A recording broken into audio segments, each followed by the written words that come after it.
ठीक है बच्चों, स्टार्ट करते हैं।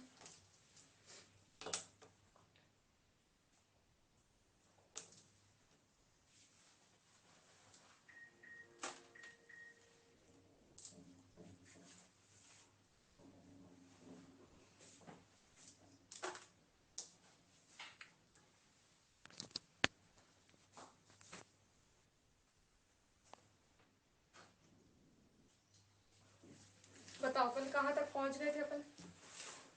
मैटर सब्सटेंस पढ़ रहे थे, कल कहाँ तक पहुंच गए थे?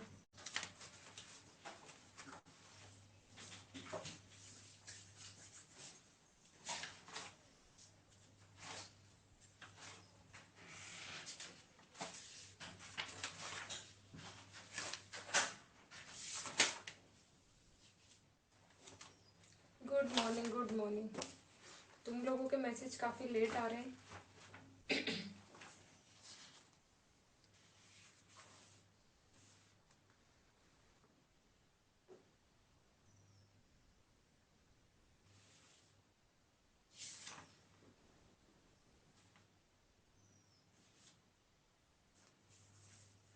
कंपाउंड्स तक, ठीक है। तो हमने क्या क्या पढ़ लिया मैं आपको बता देती हूँ। मैटर या सब्सटेंस क्या होता है उसकी मैंने एक आपको डिफाइन लिखाई थी, एक तरफ मैंने ट्रिक लिखवाई थी कि जिनको हम 5 सेंसेस से क्या कर सकते हैं, सुन सकते हैं, मतलब महसूस कर सकते हैं, वो मैटर होता है। उसके बाद मैंने आपको यहाँ पर प्योर और इम्प्योर सब्सटेंस बताए थे केमिकल क्लासिफिकेशन में। प्योर सब्सटेंस में हम गए थे, प्योर सब्सटेंस क्या होता है हमने पढ़ा। प्योर सब्सटेंस के बाद में हमने एलिमेंट और कंपाउंड क्या होता है ये हमने डिस्कस कर लिया, ठीक है, एलिमेंट एंड कंपाउंड। उसके बाद में कंपाउंड क्या होते हैं, ऑर्गेनिक इनऑर्गेनिक, हमने ये भी डिस्कस कर लिया। अब बच्चों हम आएंगे एलिमेंट्स पर। एलिमेंट्स यानी कि मेटल और नॉन मेटल क्या होते हैं, एलिमेंट क्या होते हैं, कंपाउंड क्या होते हैं, कंपाउंड के टाइप ऑर्गेनिक इनऑर्गेनिक डिस्कस किए। अब हम एलिमेंट्स की बात करेंगे, एलिमेंट्स में हम मेटल एंड नॉन मेटल की बात करेंगे, ठीक है। उससे पहले मैं कुछ नोट लिखवा रही हूँ ताकि आप लोगों को क्या है इन फ्यूचर कंफ्यूजन ना हो। अगर आप 6 महीने बाद भी अपनी कॉपी खोलते हो तो आपको कंफ्यूजन ना हो। जहां पर आपने मैटर की डिफाइन लिखी है अगर वहां प्लेस है आपकी कॉपी में तो वहां लिख लेना, नहीं है तो अभी कंपाउंड के बाद ही नोट करके लिख लो, नोट करके लिखना। एयर इज अ मैटर, कल किसी ने क्वेश्चन पूछा था तो मैं उसके बारे में भी लिखवा देती हूँ। एयर मैटर होता है, मैंने कल कहा भी था कि बलून में हवा भरते तो जगह स्थान यानी कि स्पेस ऑक्यूपाई करता है। तो air is a matter, note करके लिख लो, air is a matter. This is because, this is because although we cannot see it, although we cannot see it, yet R can fit it, yet R can feel it, R can feel it presence, feel it presence by the blowing of wind, feel it presence by the blowing of wind, by the blowing of wind. Further, comma, the fact that air possesses mass, the fact that air possesses mass and occupies space, air possesses mass and occupies space can be tested by, can be tested by filling balloon, can be tested by filling balloon by air, filling balloon by air,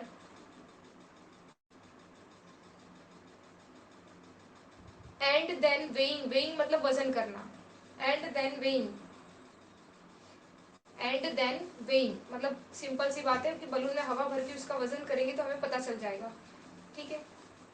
एक और note लिख लो, एक और note लिखो, heat comma light, heat light, heat light electricity, electricity sound, कल sound पर भी question पूछा था किसी ने, heat light electricity sound, magnetism, magnetism etcetera are not considered, magnetism etc. are not considered as matter, heat light electricity sound magnetism etc. are not considered as matter, not considered as matter because they have no mass, because they have no mass and do not occupy space, because they have no mass and do not occupy space. Heat, light, electricity, sound, magnetism, etc. are not considered as matter because they have no mass and do not occupy space, and do not occupy space. Next note लिखना, vacuum is not a matter. Vacuum, vacuum मतलब जहां कोई भी state ना हो, solid liquid gas, उसको हम क्या बोलते हैं, vacuum. Vacuum is not a matter since it neither occupy space nor have mass. Since it neither occupy space nor have mass. Vacuum is not a matter since it neither occupy space nor have mass. Next note, अगला note लिखना, things like affection, things like affection, comma love, comma friendship, things like affection, love, friendship, thought, love, affection, friendship, thought, taste, smell, etc. are not considered as matter, etc. are not considered as matter as they are not considered as matter as do not occupy any space and have no mass, as do not occupy any space and have no mass. ठीक है, तो कौन से matter consider कर सकते हैं, किसे नहीं कर सकते, ये सब मैंने लिखा दिया. एयर मैटर होता है, लेकिन heat, light, electricity, sound, magnetism matter नहीं होते. वैक्यूम मैटर नहीं होता है. Affection, love, friendship, thought, taste, smell, ये मैटर नहीं होते. मैंने कल ही बताया कि जिन सब्सटेंस से स्मेल आती है वो सब्सटेंस मैटर है. कहीं ना कहीं वो स्मेल को हम मैटर नहीं कहेंगे. ठीक है, टेस्ट को मैटर नहीं कहेंगे, जिससे टेस्ट आ रहा है उसे मैटर कहेंगे. तो यहाँ पर हमने मैटर के बारे में, एलिमेंट क्या होता है, कंपाउंड क्या होता है, टाइप्स ऑफ कंपाउंड डिस्कस कर लिया. Now we will discuss metal and non metal. अब हम बात करेंगे मेटल और नॉन मेटल की, यानी कि एलिमेंट्स की. तो बच्चों बोर्ड पे ध्यान देना. एलिमेंट्स, मैंने आपको एलिमेंट्स का कल डिफाइन समझा दिया था. एलिमेंट्स क्या होते हैं, तो मैंने आपको बताया था कि they are homoatomic molecules. एक ही तरह के एटम से मिलकर बना हुआ मॉलिक्यूल एलिमेंट होता है, या फिर जिसे फिजिकल केमिकल चेंजेस के थ्रू सिंपलर में कन्वर्ट नहीं किया जा सकता, उसको हम क्या कहते हैं, एलिमेंट्स कहते हैं. तो एलिमेंट समझ में आया बच्चों, एलिमेंट्स क्लियर है. एलिमेंट्स में मैंने आपको फ्लो चार्ट में metal, non metal and semi metal या मेटलॉइड लिखवाया था. तो यहाँ पर पहले मैं मेटल एंड नॉन मेटल आपको बता रही हूँ. एलिमेंट्स में जब हम बात करते हैं मेटल की, what is metal and non metal. Non metal, metal और नॉन मेटल. एलिमेंट्स में किसकी बात कर रहे हैं हम, मेटल और नॉन मेटल की बात कर रहे हैं. मेटल क्या होता है, विच डोनेट्स इलेक्ट्रॉन. इलेक्ट्रॉन डोनर, जो इलेक्ट्रॉन को डोनेट करते हैं वो मेटल कहलाते हैं. जो इलेक्ट्रॉन को क्या करते हैं, डोनेट करते हैं. इतना याद रखना है हमको कि जो इलेक्ट्रॉन देने का काम करते हैं वो मेटल कहलाते हैं. फॉर एग्जाम्पल मैं यहाँ पर बात कर दूं sodium. For example sodium, sodium का सिंबल कितना होता है, Na, ये सिंबल है. यहाँ पर हम एटॉमिक नंबर की बात करें 11, number of electron equal to 11. Sodium में इलेक्ट्रॉन कितने होते हैं, 11. जब हम सोडियम की बात करते हैं, सोडियम के पास 11 इलेक्ट्रॉन है. तो कोई भी एटम का ऑक्टेट कंप्लीट होना चाहिए. ऑक्टेट रूल होता है. वहां पर जैसे मान लो कि ये सोडियम का न्यूक्लियस है, इसका इलेक्ट्रॉनिक कॉन्फ़िगरेशन पहले तो बनाया जाता है, हम फर्दर पढ़ेंगे इसको. तो यहाँ पर 1s2, 2s2, 2p6, 3s1, कहीं ना कहीं ये सोडियम का इलेक्ट्रॉनिक कॉन्फ़िगरेशन है. 1s2, 2s2, 2p6 और 3s1. तो यहाँ पर 2, 4, 16 और 1, 11, ये हो गए total number of electron.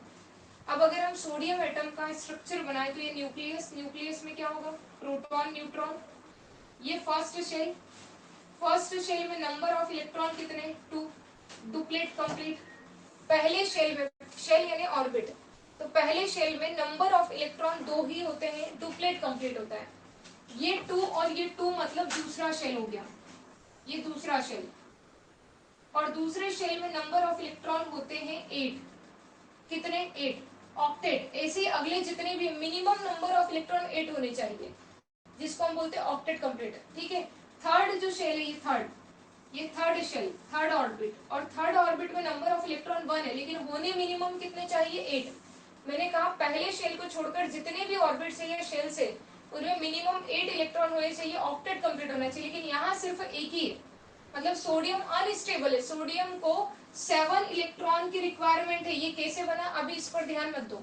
Sodium को कितने इलेक्ट्रॉन की रिक्वायरमेंट है? 7 और चाहिए, तब जाके ये क्या होगा? स्टेबल। तो इसको कोई भी 7 इलेक्ट्रॉन देने को तैयार नहीं होगा।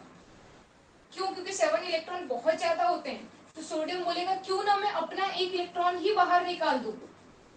जब सोडियम अपना एक इलेक्ट्रॉन बाहर रिलीज करेगा तो अब इसका आउटर मोस्ट शेल, सबसे बाहर वाला शेल या ऑर्बिट, ये नहीं माना जाएगा।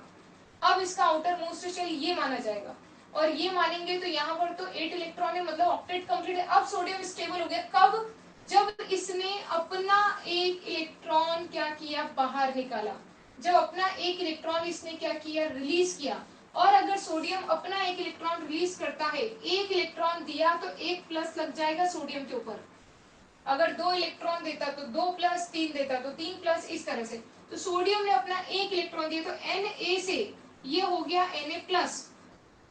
अगर पूछे कि Na प्लस का एटॉमिक नंबर क्या है तो भाई 11 उसी प्लेस पर रखा जाएगा। लेकिन अब नंबर ऑफ इलेक्ट्रॉन पूछे तो भाई पहले 11 थे, देखो 2 एंड 8 10 और 1 11, एक दे दिया उसने। नाउ नंबर ऑफ इलेक्ट्रॉन कितने हो गए? 10 हो गए। हाँ या ना? तो क्या कहा मैंने कि सोडियम अपना इलेक्ट्रॉन डोनेट करता है और स्टेबल होता है। तो सोडियम कहीं ना कहीं मेटल है विच डोनेट्स इलेक्ट्रॉन। जो अपने इलेक्ट्रॉन डोनेट करते हैं वो क्या कहलाते हैं? मेटल कहलाते हैं। बोलो सभी को समझ में आई बात? ये इलेक्ट्रॉनिक कॉन्फ़िगरेशन वगैरह नहीं आता है, कोई दिक्कत नहीं है। मैंने सिर्फ इसलिए ये डायग्राम बनाया ताकि आपको पता चले कि अपना इलेक्ट्रॉन डोनेट करता है। जो अपना इलेक्ट्रॉन देता है और स्टेबल होता है वो मेटल होता है। बोलो हाँ या ना? क्लियर ये बात? जो अपना इलेक्ट्रॉन देता है वो क्या होता है? मेटल होता है। क्यों देता है? स्टेबल होने के लिए, स्टेबिलिटी ऑब्टेन करने के लिए। ठीक है, अब देता है तो मेटल होता है। ठीक है बच्चों, अब ध्यान दो। अब ऐसे में नॉन मेटल की अगर बात करूं तो ये इलेक्ट्रॉन एक्सेप्टर होते हैं। ये इलेक्ट्रॉन क्या होते हैं? एक्सेप्टर। मतलब ये इलेक्ट्रॉन लेने का काम करते हैं, देने का काम नहीं करते। ये इलेक्ट्रॉन लेने का काम करते हैं, देने का काम नहीं करते। दे आर इलेक्ट्रॉन एक्सेप्टर, वो नॉन मेटल होते हैं। अब यहां पर समझना, मैंने फिर से एक एग्जांपल ले लिया, क्लोरीन। क्या एग्जांपल ले लिया मैंने? क्लोरीन। क्लोरीन का सिंबल बच्चों होता है Cl। Cl ये क्लोरीन का सिंबल है। एटॉमिक नंबर अगर हम क्लोरीन का देखें तो 17, नंबर ऑफ इलेक्ट्रॉन 17। मैडम आपने कैसे लिख दिया? जब तक है ना इस पर प्लस माइनस नहीं लगा, जो एटॉमिक नंबर वही इलेक्ट्रॉन, प्लस माइनस लगने पर नंबर ऑफ इलेक्ट्रॉन चेंज हो जाते हैं। ठीक है, तो अब क्लोरीन जो है, क्लोरीन का इलेक्ट्रॉन कितने हैं? 17 है। इसका मैं इलेक्ट्रॉनिक कॉन्फ़िगरेशन बनाती हूँ 1s2। s ऑर्बिटल में हमेशा 2 इलेक्ट्रॉन भरे जाते हैं। 2s2, फिर s ऑर्बिटल आए तो 2 ही आएंगे। 2p6, p में 6 भरे जाते, नहीं होगा तो एक ही रखेंगे। ठीक है, जैसे s में 2 रखते लेकिन बचा ही नहीं था, एक ही था तो एक ही रखा। तो 1s2 2s2 2p6 कितने हुए? 2 4 और 6 10 इलेक्ट्रॉन हो गए। फिर आता है 3s2 12, फिर आता है 3p, बचे कितने? 12। 17 में से 12 गए तो कितने बचे? 5। p में कितने रखते हैं? 6, लेकिन 5 ही बचे तो 5 ही रखे। तो ये क्लोरीन का इलेक्ट्रॉनिक कॉन्फ़िगरेशन होता है। ये अफबाउ लॉ से 1s 2s 3s ऐसे निकालते हैं। अफबाउ ने दिया था, देखो ये 1s2 2s2 कैसे लिखते हैं ये बता दूंगी मैं, पहले ये समझ लो। तो क्लोरीन जो है, क्लोरीन का एटॉमिक नंबर क्या है? 17। नंबर ऑफ इलेक्ट्रॉन क्या है बच्चों? 17 है। 1s2 2s2 2p6 3s2 3p5। तो यहाँ पर समझना, ध्यान से समझना। यहाँ पर ये 1, पहले तो क्लोरीन का ये मान लो न्यूक्लियस, ये 1 मतलब पहला सर्कल, ये 2 मतलब दूसरा सर्कल, और ये 3 मतलब थर्ड सर्कल।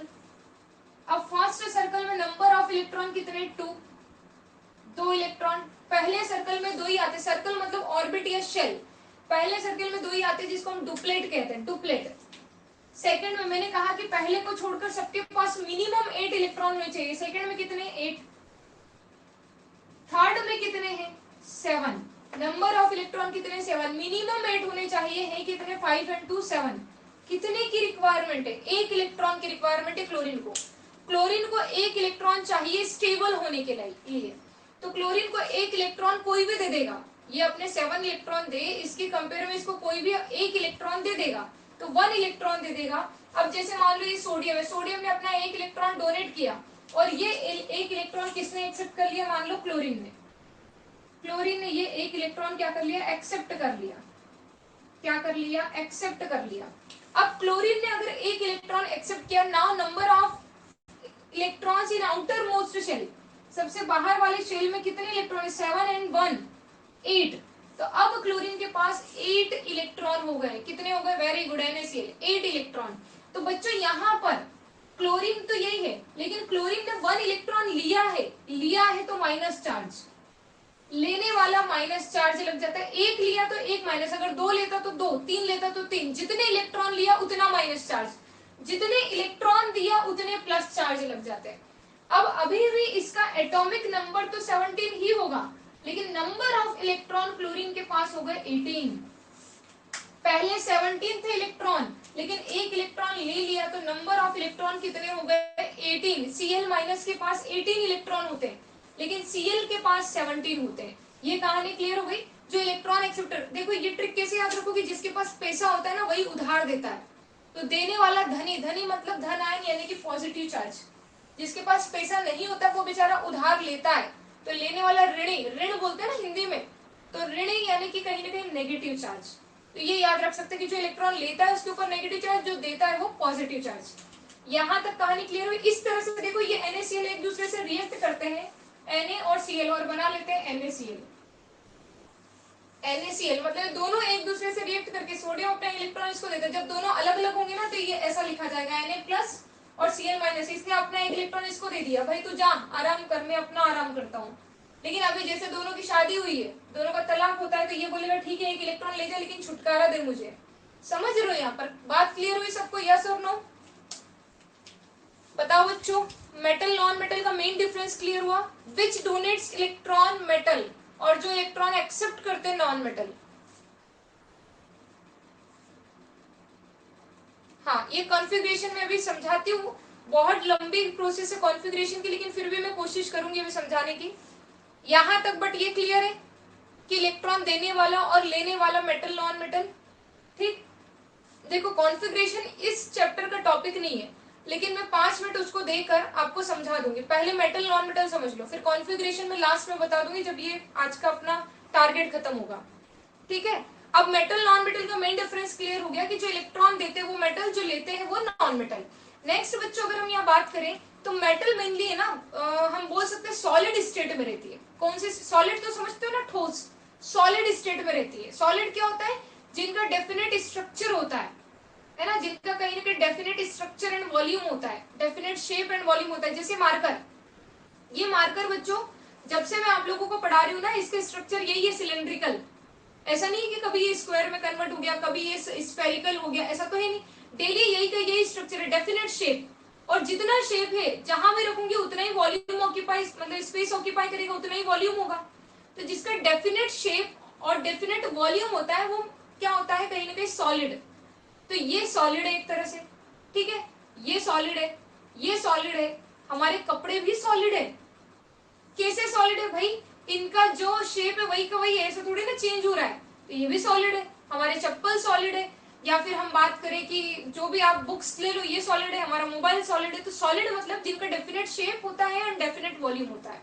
तो जितने भी मेटल्स होते हैं वो सॉलिड स्टेट में होते हैं। जितने भी मेटल्स होते हैं वो कौन सी स्टेट में होते हैं, सॉलिड स्टेट में होते हैं, एक्सेप्ट मर्क्यूरी। मर्क्यूरी को छोड़कर, मर्क्यूरी क्या होती है, लिक्विड स्टेट में होती है, लिक्विड। ठीक है, मर्क्यूरी एक मेटल है लेकिन वो लिक्विड स्टेट में होती है। बाकी सारे मेटल सॉलिड स्टेट में होते हैं। बट नॉन मेटल की अगर हम बात करें बच्चों, तो नॉन मेटल रूम टेम्परेचर पर सॉलिड, लिक्विड एंड गैस तीनों स्टेट में देखे जा सकते हैं। For example carbon solid state में देखा जा सकता है, कार्बन, अरे कोयले के फॉर्म में, तो कार्बन को हम सॉलिड स्टेट में देख सकते हैं। ब्रोमीन लिक्विड स्टेट में देखा जा सकता है। हाइड्रोजन गैस कहीं ना कहीं गैस स्टेट में देखी जा सकती है। तो carbon solid, bromine liquid, hydrogen gas, तो ये तीनों नॉन मेटल है, कार्बन, ब्रोमीन, हाइड्रोजन। और नॉन मेटल को सॉलिड, लिक्विड एंड गैस तीनों स्टेट में देखा जा सकता है। बट मेटल्स हमेशा रूम टेम्परेचर पर सॉलिड स्टेट में होती है, एक्सेप्ट मर्क्यूरी। ठीक, तो सेकंड पॉइंट क्लियर सबको, सॉलिड लिक्विड गैस स्टेट की कहानी क्लियर। मेटल सॉलिड होते हैं except mercury, non metal solid liquid and gas तीनों स्टेट्स में देखने को मिलते हैं। बोलो हाँ या ना, ये बात क्लियर सबको? दो पॉइंट समझाए मैंने, फटाफट रिप्लाई करो, अगला पॉइंट डिस्कस करेंगे। ठीक है, क्लियर है। अब बच्चों ध्यान दो, नेक्स्ट पॉइंट समझना। मेटल्स जनरली हार्ड होते हैं। क्या होते हैं? हार्ड। मेटल्स जनरली हार्ड होते हैं, समझना ध्यान से ना, अभी लिखना बिल्कुल नहीं, मैं सब लिखा दूंगी। मेटल, पहले तो मैंने क्या बोला कि रूम टेम्परेचर, आरटी मतलब रूम टेम्परेचर पर क्या होते हैं? सॉलिड होते हैं, एक्सेप्ट मैंने कहा मर्क्यूरी, एच। रूम टेम्परेचर पर मेटल सॉलिड होते हैं एक्सेप्ट मर्क्यूरी। ठीक है, दूसरा मैं बोल रही हूँ metals are generally hard. Metals generally कैसी होती है? हार्ड। यहाँ एक्सेप्शन आता है, लेकिन अभी मैंने क्या लिखा? Metals generally hard. अब मैंने क्या कहा था कि नॉन मेटल सॉलिड लिक्विड और गैस तीनों स्टेट में पाई जाती है। सॉलिड जैसे कार्बन, लिक्विड जैसे ब्रोमीन एंड गैस जैसे हाइड्रोजन। तो non metal solid liquid gas तीनों स्टेट में पाई जाती है, but non metals are generally soft. Non metals generally कैसी होती है? सॉफ्ट होती है। और मेटल्स जनरली कैसी होती है? हार्ड होती है। अब मैडम यहाँ दिक्कत ये हो गई कि what is the difference between hard and solid? Solid और हार्ड में क्या डिफरेंस, कोई बता सकता है? जल्दी बताओ अगर बता सकते हो तो।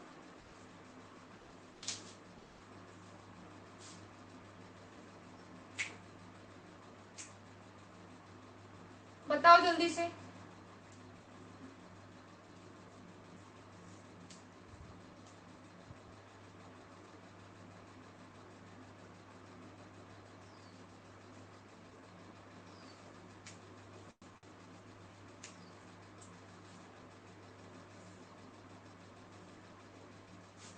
हार्ड, टफ, सॉलिड, ये क्या लिखा?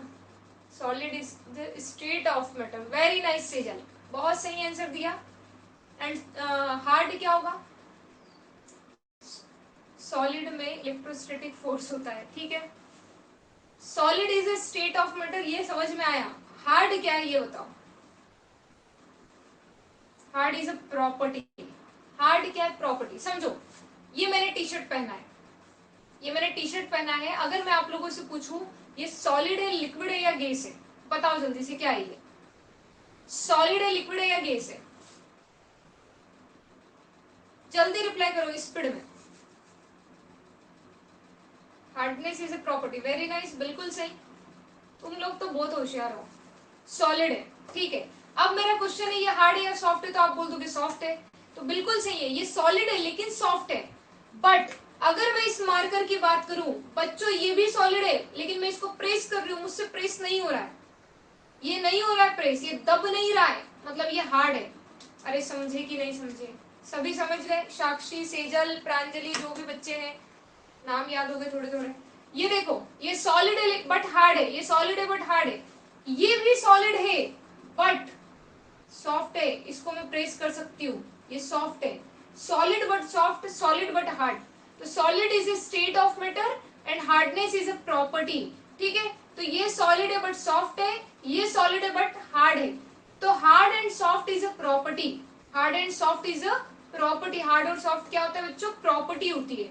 And solid liquid gas is a state of matter. Very nice, आप लोगों को पता है ये बात। चलो आगे अगर हम बात करें तो ये मैंने 3 पॉइंट आपको बता दिए। First one is electron donor, second one is room temperature पर सॉलिड होता है except mercury, and third is hard होते हैं मेटल। बट यहाँ भी बच्चों एक्सेप्शन आती है, यहाँ भी एक्सेप्शन आती है। एस ब्लॉक में फर्स्ट ए ग्रुप की जो मेटल्स होती है और सेकंड ए ग्रुप की जो मेटल्स होती है, वो कहीं ना कहीं कुछ मेटल्स सॉफ्ट होती है। फर्स्ट ए ग्रुप की मेटल्स को हम कहते हैं अल्कली मेटल्स, और सेकंड ए ग्रुप के मेटल्स को कहते हैं alkali earth metals. They are generally soft. कुछ कुछ मेटल जैसे सोडियम को हम चाकू से काटेंगे तो कट जाएगा, और सोडियम आता है फर्स्ट ए ग्रुप में, बेरिलियम वगैरह आते हैं सेकंड ए ग्रुप में, तो कहीं ना कहीं थोड़े बहुत सॉफ्ट माने जाते हैं, ज्यादा नहीं, थोड़े बहुत। ठीक, अब नॉन मेटल मैंने क्या कहा? Non metal are generally soft, but यहाँ भी एक्सेप्शन है, diamond and graphite. Diamond, graphite से ज्यादा डायमंड की बात करूंगी मैं। डायमंड, डायमंड जो होता है, डायमंड क्या होता है? हार्ड होता है, बहुत हार्ड होता है। डायमंड मैडम कहां से नॉन मेटल है? बच्चों डायमंड प्योर कार्बन से बना है। किससे बना है? प्योर कार्बन, प्योर कार्बन से बना, और carbon is a non metal, तो डायमंड भी नॉन मेटल माना जाएगा। तो डायमंड कहीं ना कहीं क्या होता है बच्चों? हार्ड होता है। ठीक है, तो उधर एक्सेप्शन आ गया। नेक्स्ट बात करेंगे बच्चों, ध्यान देना, जब हम इलेक्ट्रिसिटी की बात करते हैं ना, इलेक्ट्रिक करंट की बात करते हैं, इलेक्ट्रिक करंट फिजिक्स की, तो इलेक्ट्रिक करंट कब फ्लो होता है? जब इलेक्ट्रॉन मूवमेंट करते हैं। जैसे मान लो कि कॉपर वायर है और कॉपर वायर में इलेक्ट्रॉन क्या कर रहे हैं? फ्लो कर रहे हैं, तो उसके ऑपोजिट इलेक्ट्रिक करंट फ्लो करेगा। जिस डायरेक्शन में इलेक्ट्रॉन फ्लो करते हैं उसके ऑपोजिट इलेक्ट्रिक करंट क्या करता है? फ्लो करता है। अब इलेक्ट्रॉन फ्लो करेंगे तो इलेक्ट्रिक करंट फ्लो करेगा, और इलेक्ट्रॉन फ्लो होने के लिए इलेक्ट्रॉन फ्री भी तो होने चाहिए। इलेक्ट्रॉन फ्लो होने के लिए, मूवमेंट करने के लिए इलेक्ट्रॉन क्या होने चाहिए? फ्री होने चाहिए। तो यहां पर देखो, यहां पर ये आउटर मोस्ट शेल में 1 इलेक्ट्रॉन है, और ये जो सोडियम है ये अपना 1 इलेक्ट्रॉन फ्री कर रहा है, तो ये इलेक्ट्रॉन फ्लो करेगा। इलेक्ट्रॉन फ्लो करेगा तो इसमें इलेक्ट्रिसिटी कंडक्ट हो सकती है, इसमें इलेक्ट्रिक करंट कंडक्ट हो सकता है। मेटल्स के पास फ्री इलेक्ट्रॉन होते हैं तो उनमें इलेक्ट्रिसिटी कंडक्ट हो जाती है। They are good conductor of heat and electricity. But non metals तो उल्टा इलेक्ट्रॉन लेते हैं, फ्री करने की बजाय, फ्री करने की बजाय इलेक्ट्रॉन को लेने का काम करते हैं, तो इनमें इलेक्ट्रिसिटी कंडक्ट नहीं होती है। They are bad conductor of heat and electricity, exception graphite. Graphite के पास एक फ्री इलेक्ट्रॉन हर कार्बन में होता है। ग्रेफाइट कार्बन से ही बना है, ग्रेफाइट भी एलोट्रोप है कार्बन का। ग्रेफाइट जैसे ये स्ट्रक्चर होता है ग्रेफाइट का।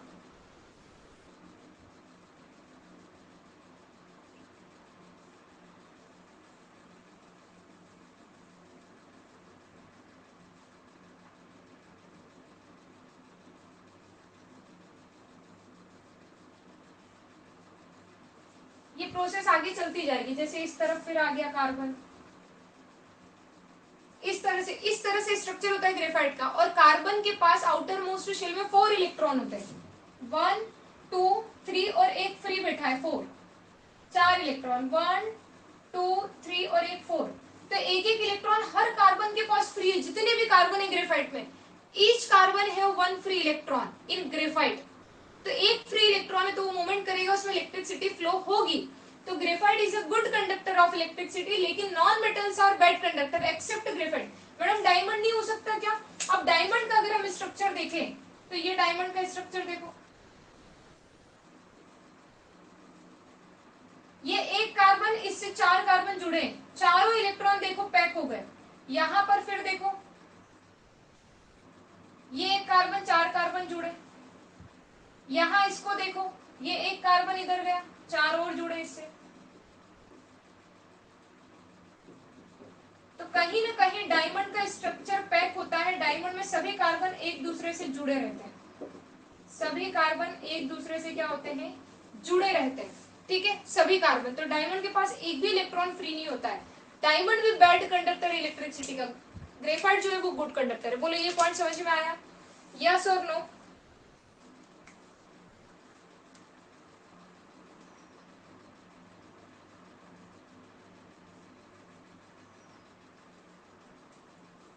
बताओ बच्चों।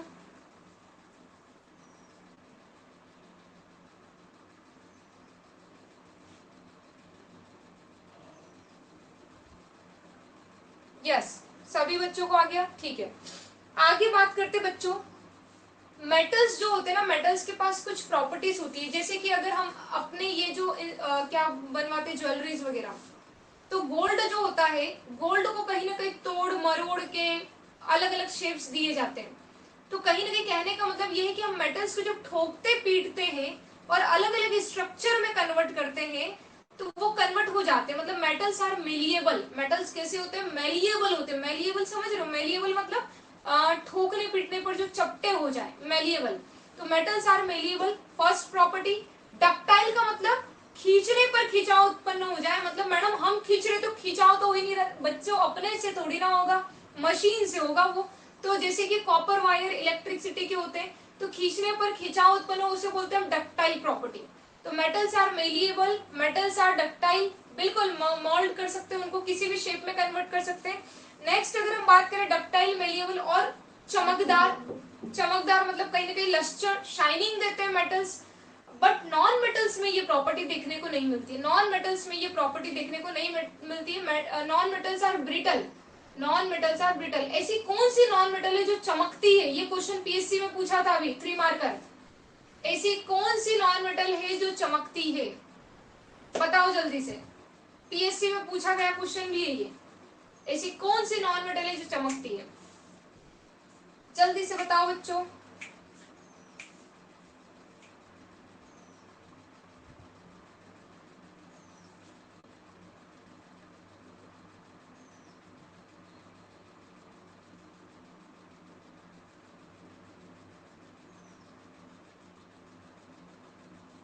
डायमंड नेचुरली कहाँ चमकता है? Iodine, iodine due to total internal reflection बच्चों वो बाद में चमकता है, हमारी मेहनत के बाद जब हम उसको घिसते हैं। नेचुरली कहाँ चमकता है? आयोडीन, आयोडीन शाइन करता है सबसे इंपॉर्टेंट। बिल्कुल आयोडीन के लगभग सल्फर, लेकिन प्रायोरिटी आयोडीन को जाती है। आयोडीन एक ऐसी नॉन मेटल है जो चमकती है। ठीक, तो लिखे बच्चों हम अपन, बताओ हाँ या ना। 2 कॉलम बनाना मेटल नॉन मेटल के फटाफट।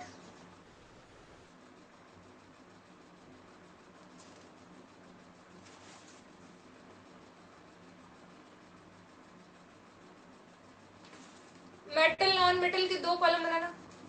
नहीं, हम मतलब श्योरिटी के साथ नहीं लिख सकते, थोड़े बहुत प्रॉपर्टी होती है, लेकिन श्योरिटी के साथ सिर्फ नॉन मेटल में आयोडीन ही ऐसा है जो क्लियरली चमकता है। ठीक है मेघना, क्योंकि सभी नॉन मेटल्स तो चमकते नहीं, हल्का फुल्का चमक नहीं माना जाता है, जो पर्टिकुलरली ज्यादा शाइनिंग देता है उसकी बात होती है। तो हम सल्फर अभी तो नहीं लिख सकते जहां तक मेरा मानना है। ठीक, चलो लिखो बच्चों। एलिमेंट्स, और एलिमेंट्स में पहले 2 कॉलम बना देना, फर्स्ट मेटल और सेकंड इज नॉन मेटल। और अब मैं स्पीड में बोलूंगी क्योंकि मैंने पूरा समझा दिया है। ठीक है, तो फटाफट लिखना है अपन को, metal and non metal. Metal में लिखो which give up electron and create a positive charge, which give up electron and create a positive charge, which give up electron and create a positive charge, and create a positive charge. फटाफट लिखो which give up electron and create a positive charge. Give up मतलब donate ही होता है ना, give up यानी donate किया। जैसे example लिखो सोडियम, एग्जांपल लिखना है सोडियम, और ब्रैकेट में ऐसा लिख लो Na plus, Na plus, bracket में लिख लो Na plus, sodium and Na plus. ठीक, नॉन मेटल में लिखना which accept electrons and form a negative charge, which accept electrons and form a negative charge, and form a negative charge। example लिखना chlorine, which accept electron and form a negative charge। example क्या आएगा? Chlorine, chlorine. और chlorine के bracket में ऐसा लिख लो Cl minus, Cl minus, Cl minus. Second point, second point लिखना all metals are solid on room temperature, all metals are solid on room temperature, all metals are solid on room temperature exception mercury, exception क्या है? mercury, Hg, exception mercury। all metals are solid on room temperature exception mercury।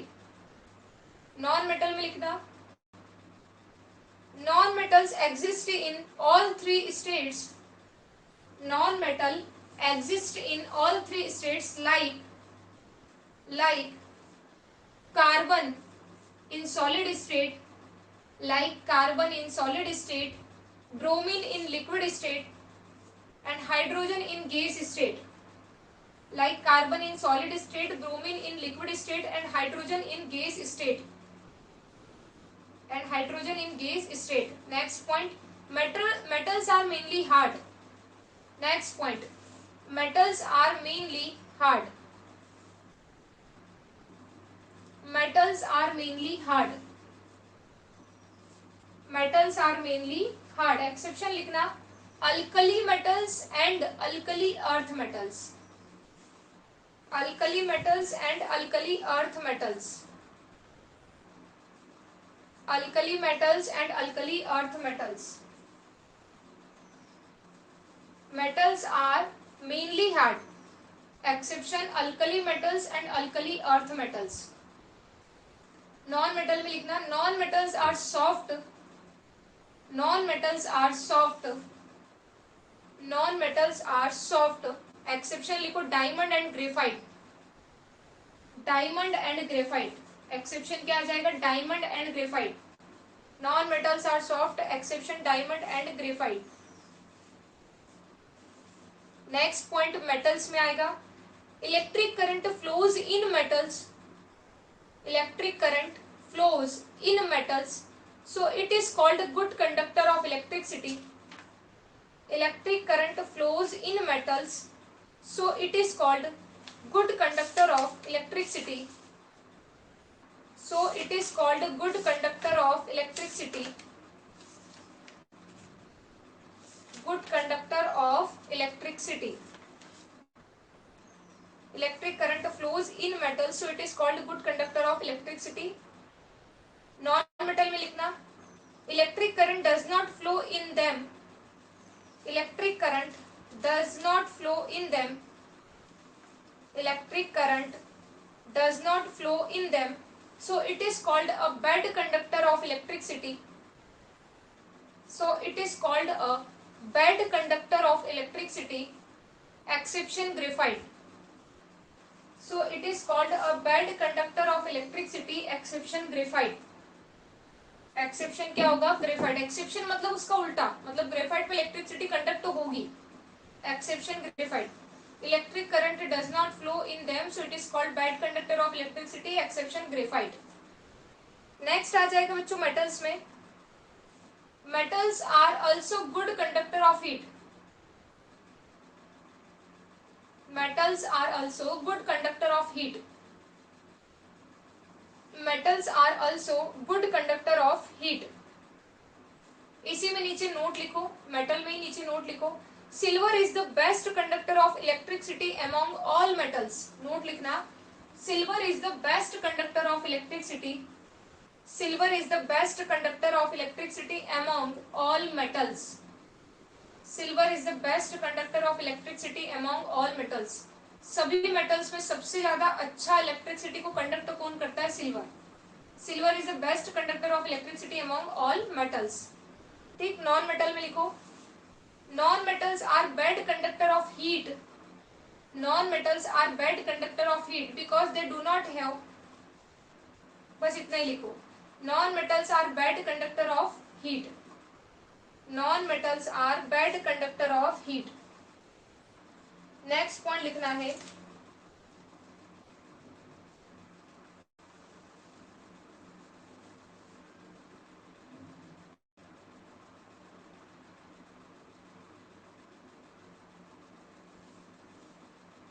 Non metals are bad conductor of heat, exception graphite लिख लो, graphite में heat produce होती है, exception क्या आ जाएगा, graphite.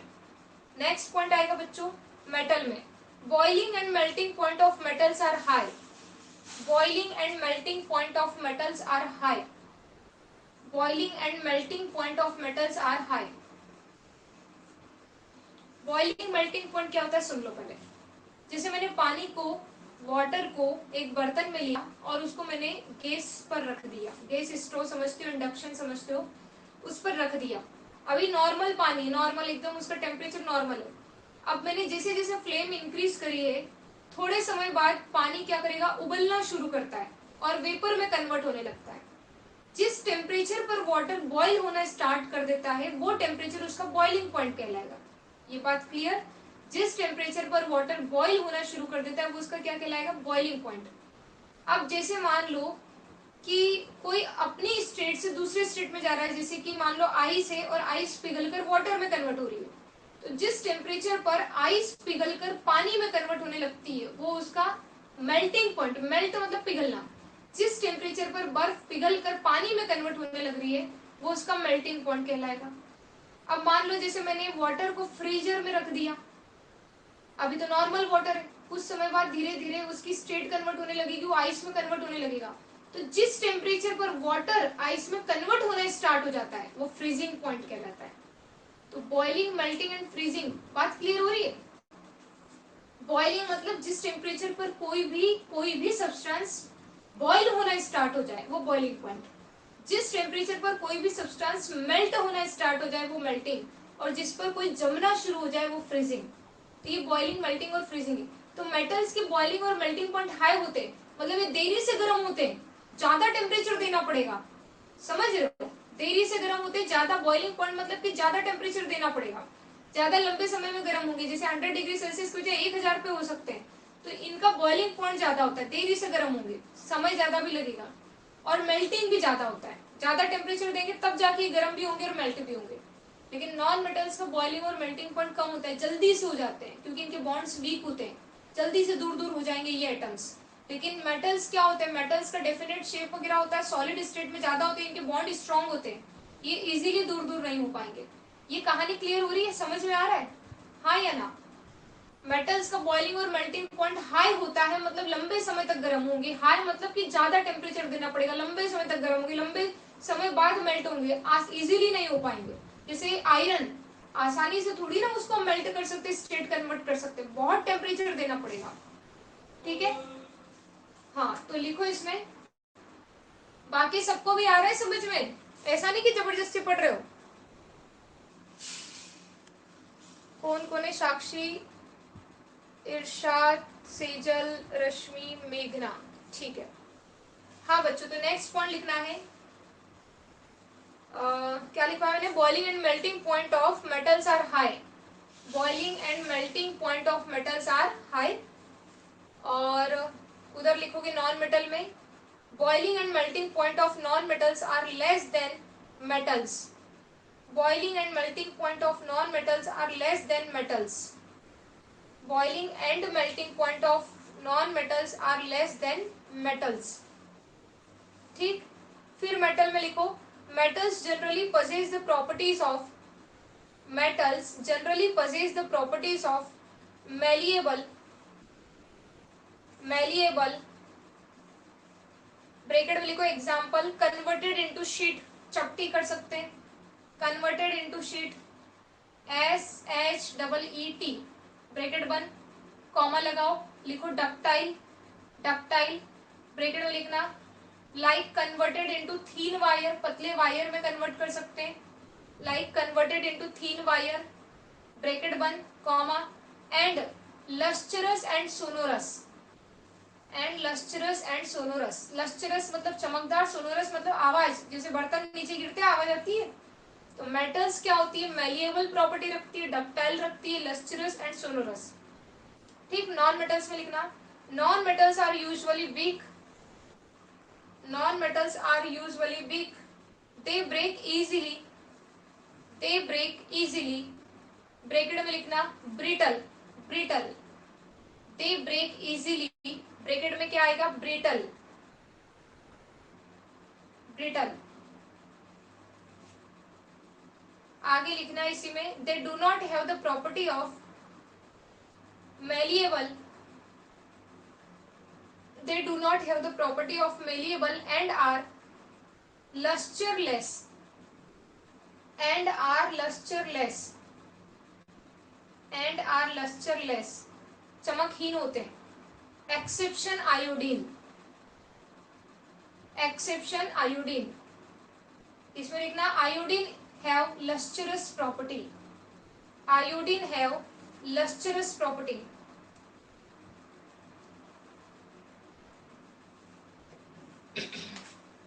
Iodine have lustrous property, ठीक है। तो मेटल नॉन मेटल की कहानी खत्म होती है। मेटल में 2 पॉइंट और लिख लो, नॉन मेटल में लिखने की जरूरत नहीं है, मेटल में लिखना, metals are elastic and tough,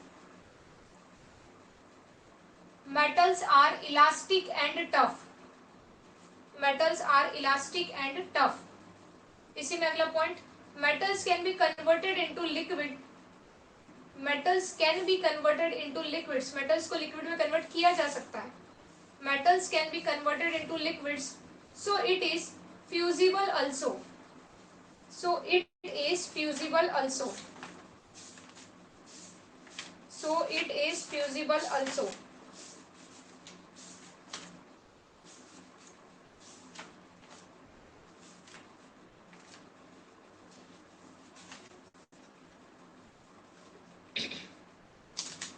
ठीक है बच्चों, लिख लिया?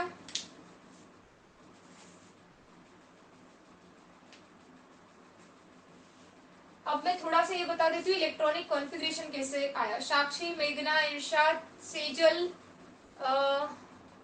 रश्मि, श्रिया, सबको समझ में आया? सबका रिप्लाई चाहिए यहाँ तक? डन।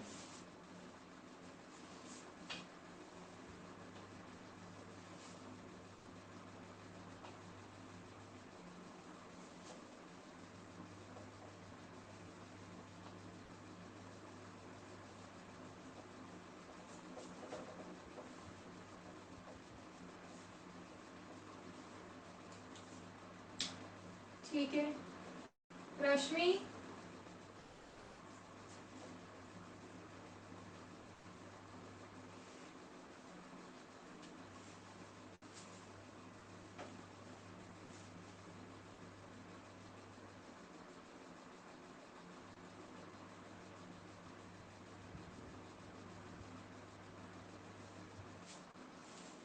ठीक, बोर्ड पे ध्यान दो। एक साइंटिस्ट थे ऑफबाउ, उन्होंने इलेक्ट्रॉनिक कॉन्फ़िगरेशन के लिए अपना एक लॉ दिया था, ऑफबाउ लॉ। ठीक है, ऑफबाउ, ये जो ऑफबाउ साइंटिस्ट थे इन्होंने कैसे लॉ दिया समझना। ग्रुप पीरियड सबको लेकर दिया पीरियोडिक टेबल में। अभी तुम सिर्फ याद रखो, इन्होंने लिखा 1s। s मतलब ऑर्बिटल होता है, ऑर्बिटल, और ये होते हैं ऑर्बिट। ये जैसे मैं यहाँ पर बोल देती हूँ, ये ऑर्बिट है और इसको बोलते हैं ऑर्बिटल। अब डायग्राम बिगड़ जाएगा इसलिए हम लिख नहीं दूंगा। ऐसे 3s, 4s, 5s, 6s और 7s, यहाँ तक पहुंच गए, बस रुक जाना है क्योंकि 7 पीरियड होते हैं पीरियोडिक टेबल में। तो उस बेस पर 1 से 7 हमने लिखा 1s, 2s, 3s, 4s, 5, 6, 7। फिर उन्होंने क्या किया, फर्स्ट वाले 1 को छोड़कर p ब्लॉक से p ऑर्बिटल से शुरू किया, 2p, 3p, 4p, 5p, 6p, 7p। ठीक, फिर डी ऑर्बिटल से स्टार्ट किया 2 को छोड़कर, क्योंकि डी में केवल 4 पीरियड ही होते हैं, 3d, 4d, 5d and 6d, ये 4 पीरियड होते हैं डी में। और एफ में 2 ही पीरियड होते हैं, तो 4f एंड 5f। तो 1 1 छोड़ते गए, देखो यहाँ एक छोड़ा, फिर यहाँ एक छोड़ दिया, फिर यहाँ एक छोड़ दिया, और नीचे से भी एक एक छोड़ा, सिर्फ यहाँ नहीं छोड़ा है। यहाँ भी छोड़ सकते वैसे, कोई दिक्कत नहीं।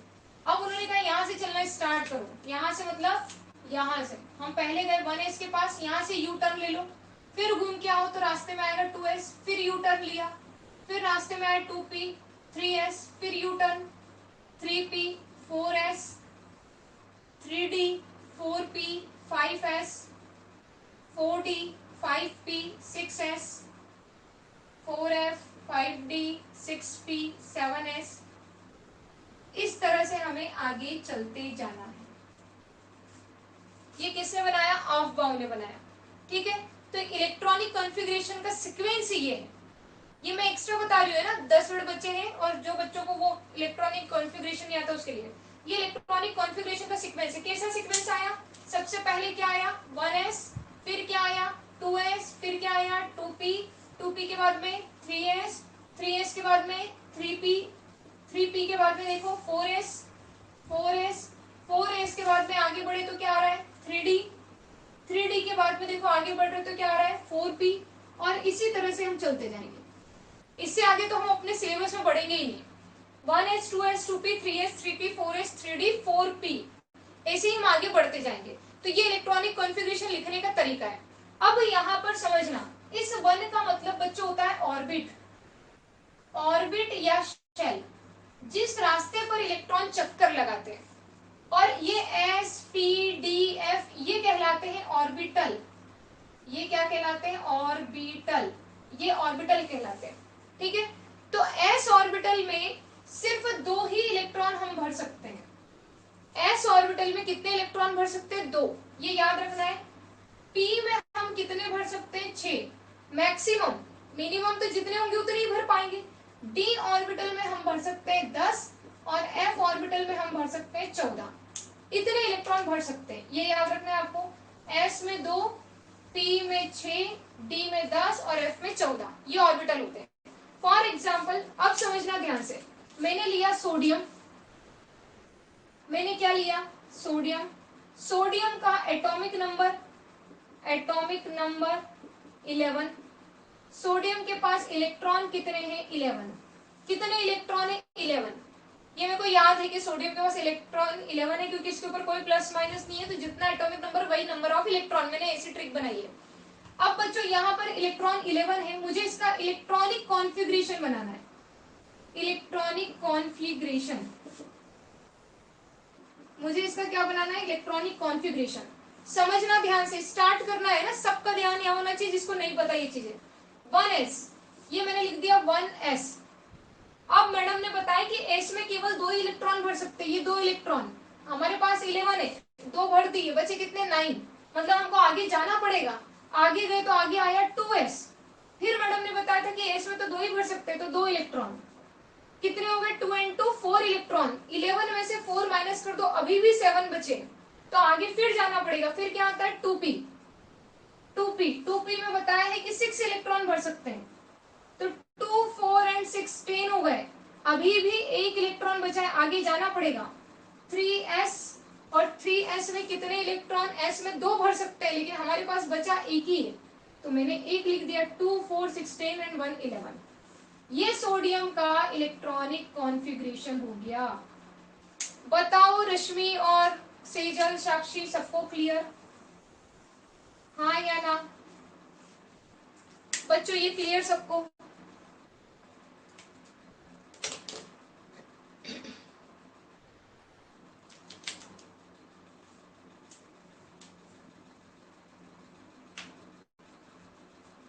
बार बार इलेक्ट्रॉनिक कॉन्फ़िगरेशन चीजें आएगी केमिस्ट्री में, ये है ना, रफली बना लेना कहीं भी।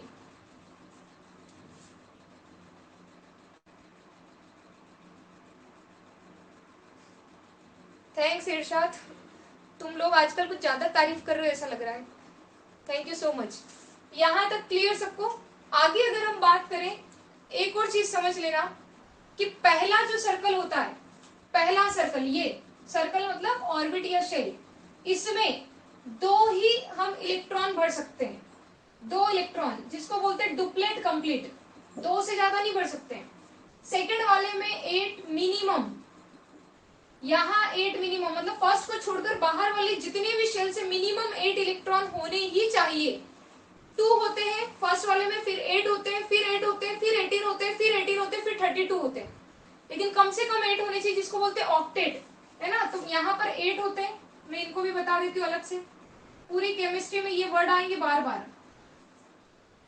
फर्स्ट शेल 2 इलेक्ट्रॉन, सेकंड में 8, फिर 8, इस तरह से चलते जाते, 18, 18, 32, इस तरह से। लेकिन मिनिमम फर्स्ट को छोड़कर सभी के पास मिनिमम 8 इलेक्ट्रॉन्स होने चाहिए, मिनिमम 8 होने चाहिए, जिसको बोलते हैं ऑक्टेट कंप्लीट, है ना। ऑक्टेट कंप्लीट होना चाहिए। अगर 8 इलेक्ट्रॉन नहीं है तो वो अनस्टेबल। जैसे फर्स्ट वाले के पास 2 है, ये सेकंड ऑर्बिट है, 8 इलेक्ट्रॉन, थर्ड वाले के पास 1 है, मतलब सोडियम अनस्टेबल है, ये अपना 1 इलेक्ट्रॉन देगा।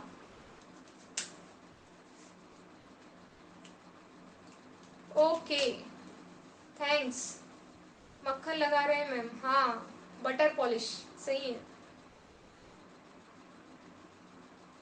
तो यहाँ तक सबको क्लियर, बाकी कंटिन्यू कल करेंगे। सच्चाई तो ये है कि मेरे पास भी टाइम की कमी है, तुम लोगों को सिलेबस इतना सारा है, मुझे भी पता नहीं चल रहा है, आज मेटल नॉन मेटल में लेक्चर खत्म हो गया।